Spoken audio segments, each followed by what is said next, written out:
नरेंद्र मोदी कोई बड़ी प्रॉब्लम नहीं, मैं आपको बता रहा हूं, ये आपने अपने सिर पे चढ़ा रखा है, कोई प्रॉब्लम नहीं।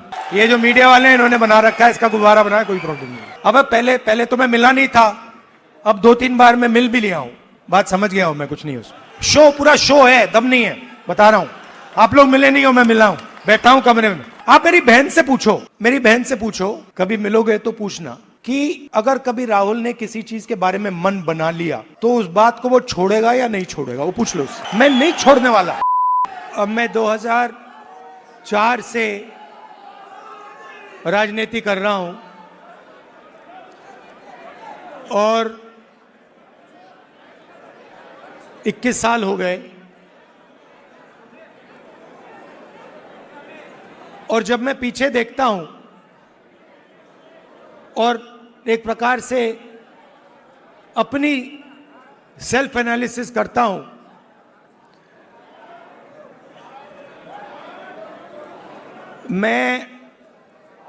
मैंने कहां सही काम किया और कहां कमी रही, तो 2-3 बड़ी इश्यूज दिखती हैं मुझे। जमीन अधिग्रहण बिल किया, मनरेगा किया, भोजन का अधिकार किया, ट्राइबल बिल, न्यामगिरी की लड़ाई लड़ी। अगर मैं अपने आप के बारे में सोचूं तो मैं कहता हूं ये काम मैंने सही किया। और जहां तक कमी रह सकती है, मगर जहां तक मैंने, चाहे वो आदिवासियों की बात हो, दलितों की बात हो, माइनॉरिटीज की बात हो,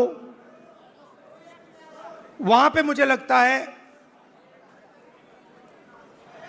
कि मुझे अच्छे नंबर मिलने चाहिए। महिलाओं की इश्यूज पर मुझे सही नंबर मिलने चाहिए। मगर अगर मैं थोड़ा पीछे को देखता हूं तो मुझे एक बात बिल्कुल क्लियर दिखती है कि एक चीज में मेरी कमी रही थी। भैया बोलने दो, ब्रदर बोलने दो, आप बाद में बोलना। तो एक चीज में कांग्रेस पार्टी में और मेरे अंदर भी एक चीज मैंने मिस कर दी, एक गलती मैंने की। क्या थी? जो ओबीसी वर्ग है उसका जिस प्रकार से मुझे प्रोटेक्शन करना था मैंने नहीं किया।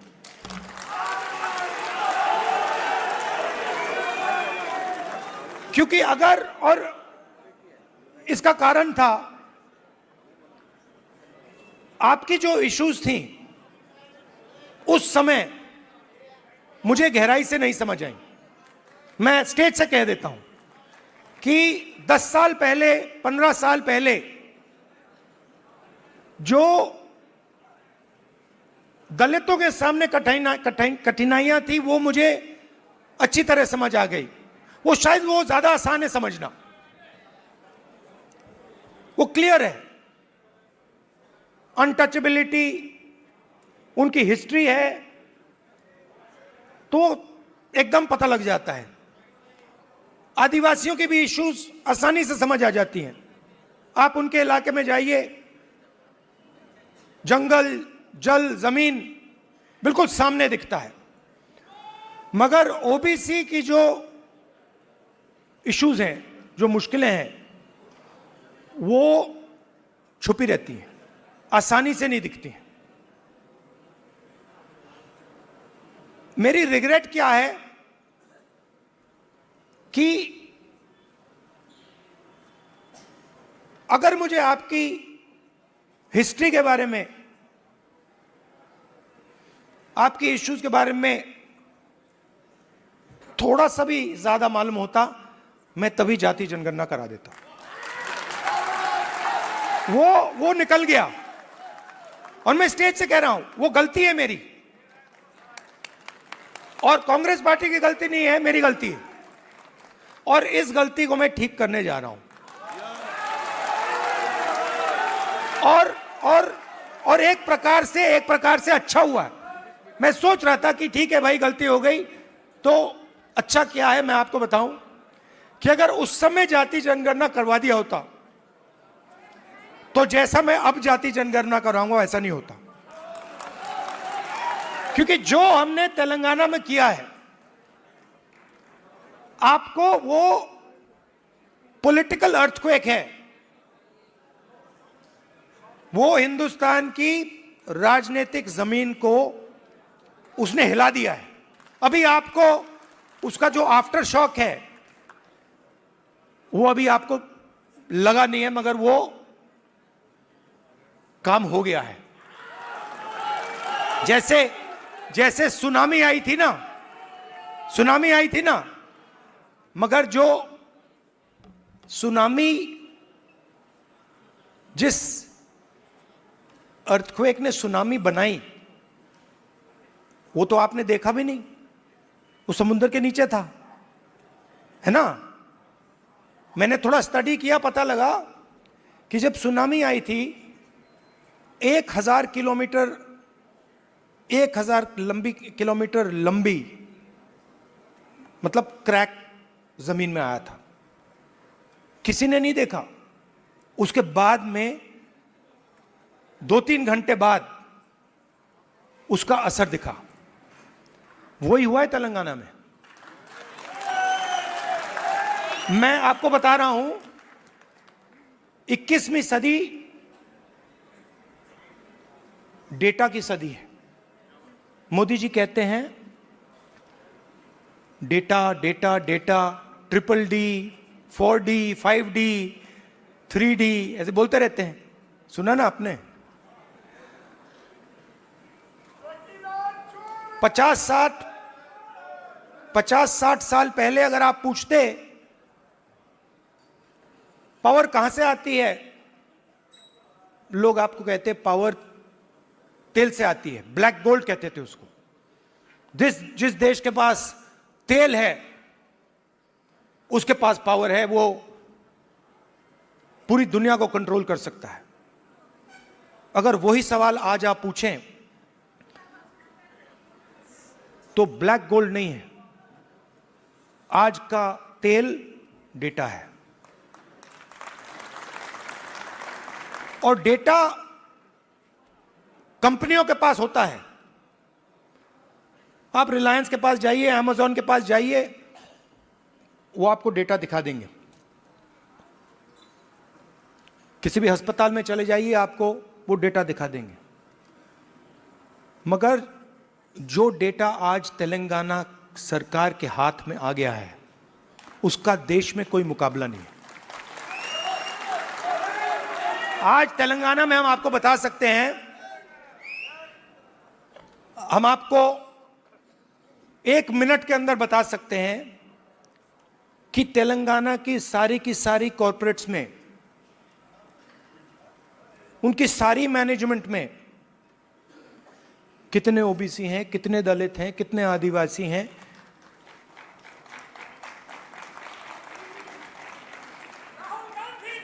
हम आपको बता सकते हैं, मैं आपको बता सकता हूं कि अगर आप तेलंगाना में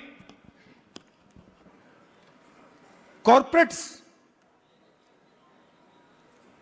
के अंदर यह सवाल पूछें, कितने ओबीसी हैं, मैनेजमेंट में कितने हैं, ओबीसी मालिक कितने हैं, दलित मालिक कितने हैं, लाखों करोड़ रुपए की सैलरी मिलती है उनको। आपने मीडिया में सुना होगा 2 करोड़ का पैकेज, 3 करोड़ का पैकेज, 5 करोड़ का पैकेज, सुना ना आपने। यह आप सवाल पूछ सकते हैं, तेलंगाना में ओबीसी को कितने पैकेज मिले? 0, एक भी पैकेज ओबीसी को नहीं मिल रहा, एक भी पैकेज दलित को नहीं मिल रहा, एक भी पैकेज आदिवासी को नहीं मिल रहा है। और आप मनरेगा की लिस्ट निकालिए, पूरी लाइन ओबीसी, दलित, आदिवासियों से भरी हुई है। ये जो गिग वर्कर्स कहलाते हैं, डोमेस्टिक स्टाफ, गिग वर्कर्स, इनकी लिस्ट निकालिए। तेलंगाना में ब्लैक एंड व्हाइट है, इस देश में मजदूरी ओबीसी, दलित, आदिवासी करते हैं।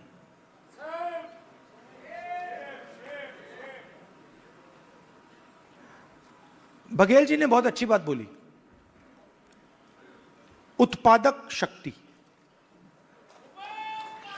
मतलब देश को चलाता कौन है?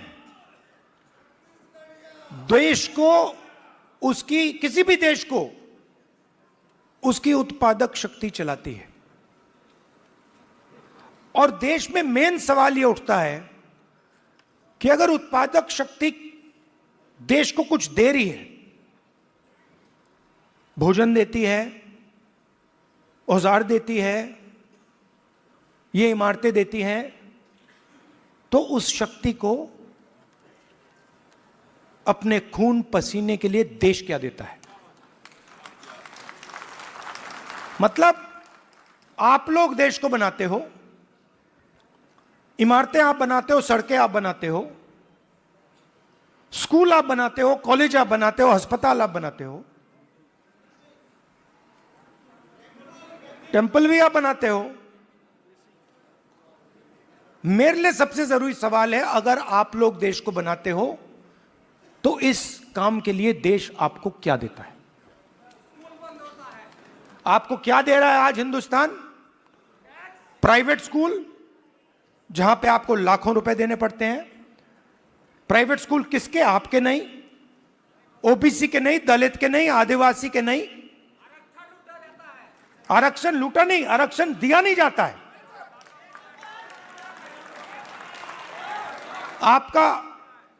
आपके जो ऑफिसर्स हैं आइडियलिज्म के साथ अंदर आते हैं, भर्ती होती है, आइडियलिज्म से आते हैं और फिर आस्ते आस्ते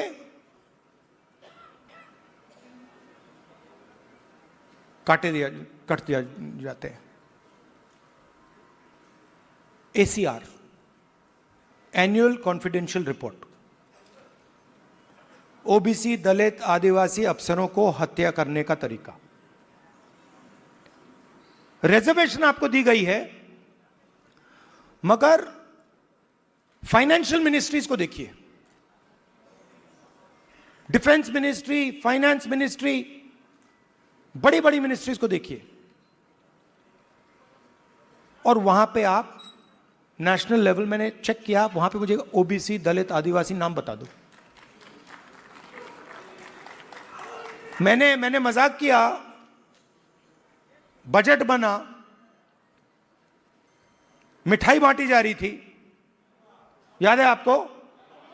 हलवा बांटा जा रहा था, 11 लोग थे वहां पे, 90% आप लोग हो, 50-55% ओबीसी, 15% दलित, 9% आदिवासी, कोई नहीं वहां पे। हलवा बट रहा है, वो खा भी रहे हैं। आप प्रोडक्टिव फोर्स देश की, वो हलवा में जो चीनी गई वो आपने बनाई,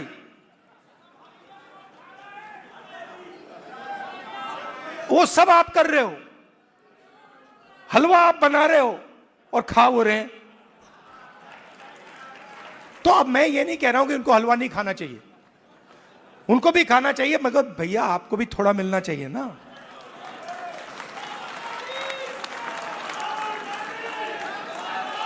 तो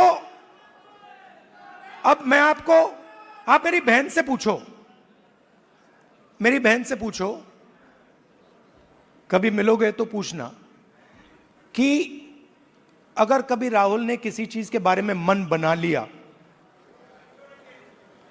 तो उस बात को वो छोड़ेगा या नहीं छोड़ेगा, वो पूछ लो उससे। मैं नहीं छोड़ने वाला। और मैं सिर्फ जाति जनगणना की बात नहीं कर रहा हूं। देखो, आप ये मत सोचो कि मैं जाति जनगणना की बात कर रहा हूं। जाति जनगणना तो पहला कदम है। मैं जो आप कि जो बघेल जी ने उत्पादक शक्ति की बात की, मेरा लक्ष्य है कि उस उत्पादक शक्ति को हिंदुस्तान में रिस्पेक्ट और हिस्सेदारी मिले।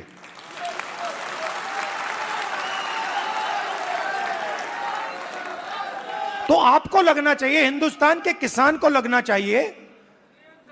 आज आप हिंदुस्तान के किसान से पूछो, आपके बेटे के लिए क्या सपना है, आप क्या सोचते हो, आपका बेटा क्या करेगा? वो आपको कहेगा मजदूरी करेगा। और मैं चाहता हूं कि वो किसान कहे, नहीं, मेरा बेटा इस देश का सबसे बड़ा बिजनेसमैन बन सकता है। जो भी वो करना चाहता है वो कर सकता है।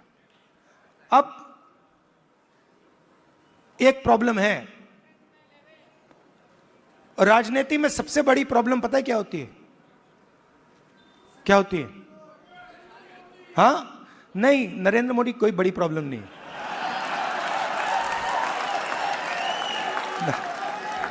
वो नहीं,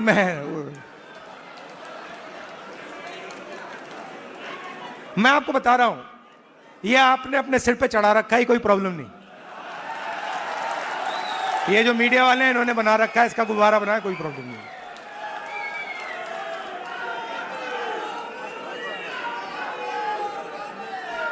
अब पहले तो मैं मिला नहीं था, अब 2-3 बार मैं मिल भी लिया हूं, बात समझ गया हूं मैं, कुछ नहीं उसमें।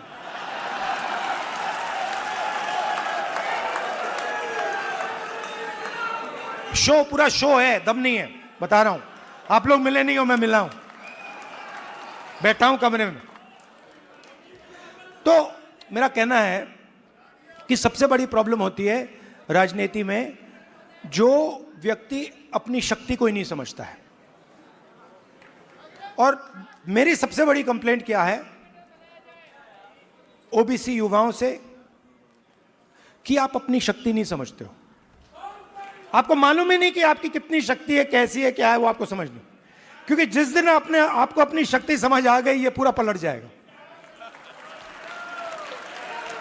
तो मेरा क्यों, और अच्छा सवाल उठता है, अब आप मुझसे कहोगे कि भाई आपने कहा कि हमें अपनी राजनीतिक शक्ति नहीं समझ आती, तो फिर क्यों नहीं आती? मैं आपको बताता हूं क्यों नहीं आती। क्योंकि नहीं, बांटे नहीं गए हैं। देखिए, वो हुआ क्या है, मैं आपको बताता हूं, सुनो। और ये आपको गहराई से समझना होगा।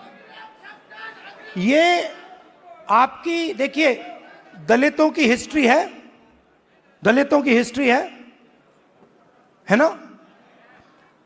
देश के दलितों को अंबेडकर जी ने उनकी हिस्ट्री समझाई।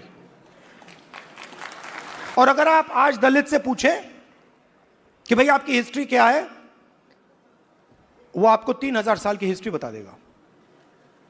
वो आपसे कहेगा, देखिए, हमें अछूत कहा जाता था, हमें बाहर रखा जाता था, हमें मारा जाता था।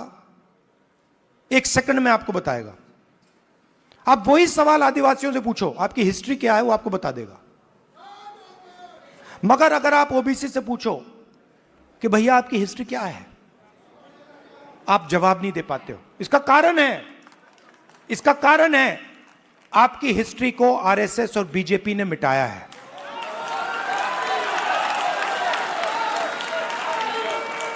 आपकी हिस्ट्री को, जो देश की उत्पादक शक्ति की हिस्ट्री है, उसको आरएसएस और बीजेपी ने मिलकर मिटाने का काम किया है।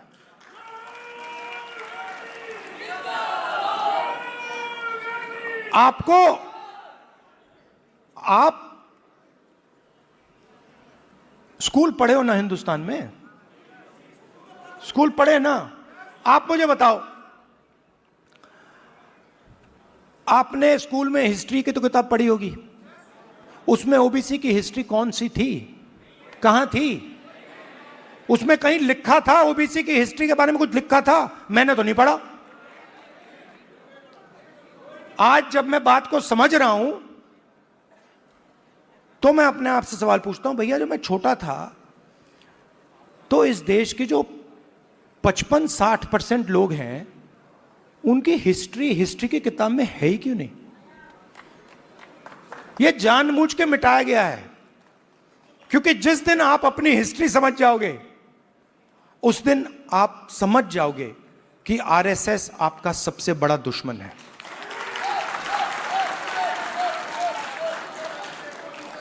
और आरएसएस ने आप पर आक्रमण किया है, और यह कोई नई बात नहीं है, यह हजारों साल से आक्रमण कर रहे हैं आप पे, मनुवादी वही। और यह हर लेवल पे होता है, हर लेवल पे होता है। ये एजुकेशन में होता है,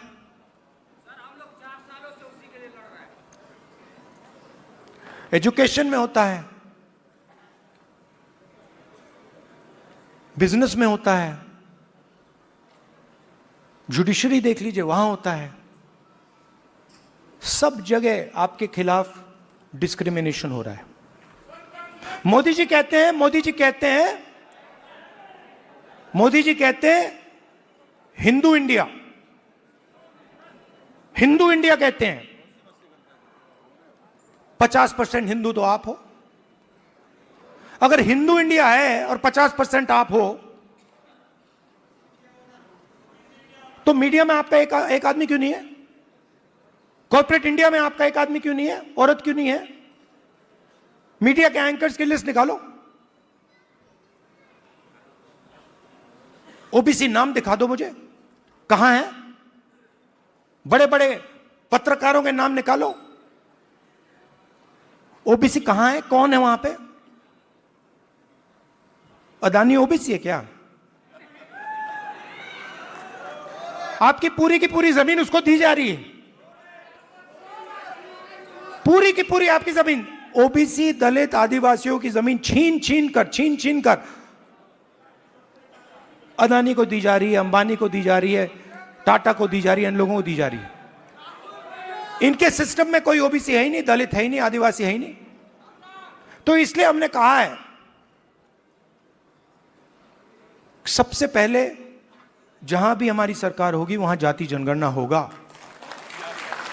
एक्सरे होगा, एमआरआई होगा। हमें पता लगाना है ओबीसी कितने हैं, कहां हैं, क्या करते हैं, कितनी भागीदारी है, कितना पैसा है, यह हम सब जानना चाहते हैं। दूसरी बात, जैसे ही जाति जनगणना होता है वैसे ही 50% की दीवार वहीं टूट जाती है। तेलंगाना के चीफ मिनिस्टर ने जाति जनगणना के होने के एकदम बाद अपने आप 50% की दीवार तोड़ दी, और उन्होंने कहा कि भाई, मैंने उनसे पूछा, उन्होंने कहा राहुल जी जब मैंने ये देखा,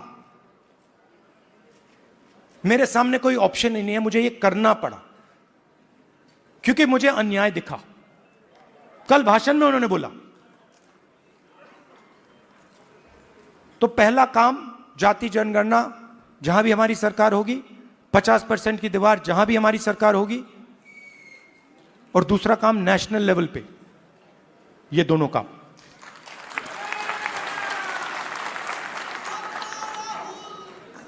प्राइवेट एजुकेशन में तेलंगाना में बड़ी इंटरेस्टिंग बात आई। तेलंगाना में यह पता लगा कि अगर किसी व्यक्ति के पास शिक्षा है तो वो तेजी से आगे बढ़ता है। Education is critical to progress. और तेलंगाना में दूसरी बात पता लगी कि अगर आपके पास शिक्षा है और अगर आपके पास अंग्रेजी भी है तो डबल बैरल प्रोग्रेस होती है। बीजेपी के नेता कहते हैं अंग्रेजी को हम हिंदुस्तान से मिटा देंगे। नहीं नहीं, मगर आप उनसे एक बात पूछिए, आप अंग्रेजी मिटाना चाहते हो मगर आपके बच्चे कहां पढ़ते हैं? आपके बच्चे क्या हिंदी मीडियम में पढ़ते हैं या इंग्लिश मीडियम में पढ़ते हैं? आपके बच्चे क्या लंदन में पढ़ते हैं, अमेरिका में पढ़ते हैं, वहां क्या हिंदी में पढ़ते हैं वो? नहीं। तो रीजनल लैंग्वेज, रीजनल भाषा, हिंदी, तमिल, ये सब जरूरी हैं। बंगाली, पंजाबी, कन्नड़ा, ये सब जरूरी हैं, मगर उसके बिल्कुल साइड में अंग्रेजी भी जरूरी है। इसीलिए हमारा तीसरा मुद्दा reservation in private education institutions, मतलब प्राइवेट एजुकेशन सिस्टम में दलितों को, आदिवासियों को, पिछड़ों को रिजर्वेशन। तो ये एक प्रकार से ओबीसी वर्ग के लिए एक पैकेज है। एक कमी रही है जिसको थोड़ा सा आज हमने डेंट मारा है। देखिए, ये जो कांग्रेस पार्टी है ना, ये आपकी भी पार्टी है, हमारी ही है, तो इसकी लगाम आपको पकड़नी पड़ेगी। हमारे सीनियर लीडर बैठे हैं, सिद्धरामैया जी बैठे हैं, चीफ मिनिस्टर हैं, बघेल जी हैं, गेहलोत जी हैं, पायलट जी हैं, नारायण स्वामी जी हैं। ये आइकॉन्स हैं आपके, ये आइकॉन्स हैं, मगर हमें ऐसे और आइकॉन्स चाहिए। इन 3-4 लोगों से नहीं होगा काम। हमें 40-50 ऐसे लोग चाहिए जो हम मतलब पूरे दम से ओबीसी विजन को आगे बढ़ाएं। और आखिरी बात, आप राहुल गांधी बोलते रहते हो, मगर राहुल गांधी, आपकी शक्ति के बिना राहुल गांधी कुछ नहीं है।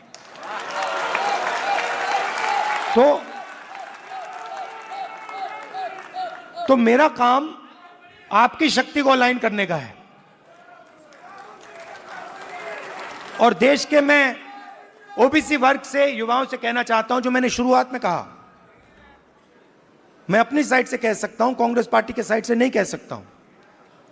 मैं अपने साइड से कहना चाहता हूं कि जिस प्रकार से मैंने ओबीसी वर्ग के लिए काम करना चाहिए था, पहले मैंने नहीं किया, अब मैं डबल स्पीड से वो काम करने जा रहा हूं। आप सबका बहुत बहुत धन्यवाद। नमस्कार, जय हिंद।